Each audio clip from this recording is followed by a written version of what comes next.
Bienvenue sur jeconstruismamaisonavec.com, le portail internet qui vous donnera accès aux fabricants de matériaux et d'équipements, ainsi qu'aux prestataires de services nécessaires à la construction de votre future maison.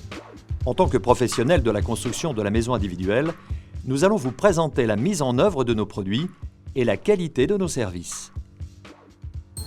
Après la réalisation des fondations, il est important de réaliser un plancher sur vide sanitaire qui ménage un vide d'air entre la maison et le sol. Plus de remontée d'humidité, plus de fissures dues au mouvement de terrain, plus de pollution due aux gaz nocifs émis par le sol, comme le radon. Les rangées de parpaings sont montées sur les fondations. Au niveau du refend, la dernière rangée de parpaings sera remplacée par le Stop Term Block afin de couper le pont thermique généré par le refend. Vient ensuite la pose des poutrelles, selon le plan réalisé grâce au logiciel SEAC Plan, puis les ourdis à languettes qui évitent tout pont thermique au niveau des poutrelles, et enfin, la pose des planelles.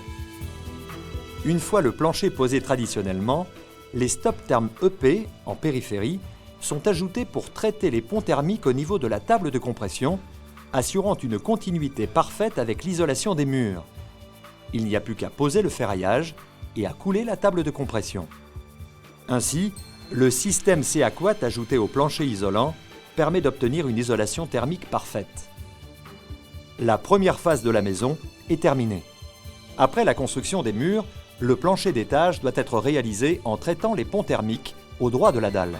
Pour cela, on posera les poutrelles sur les murs, puis les ourdis SEAC bois qui auront comme avantage de participer au traitement des ponts thermiques périphériques. Afin de compléter le traitement des ponts thermiques, on positionnera comme au niveau du vide sanitaire les Stop Term EP en périphérie avant de ferrailler le plancher et de couler la dalle de compression. Dans le cas de la mise en œuvre d'un toit terrasse, le plancher sera réalisé de la même façon que le plancher d'étage en évitant de mettre les Stop Term périphériques afin que les accrotaires soient parfaitement liés à la dalle de compression du plancher. Le SEAC bois permet d'éviter l'isolation dans le plénum sous le plancher, qui est génératrice de condensation et donc de moisissure.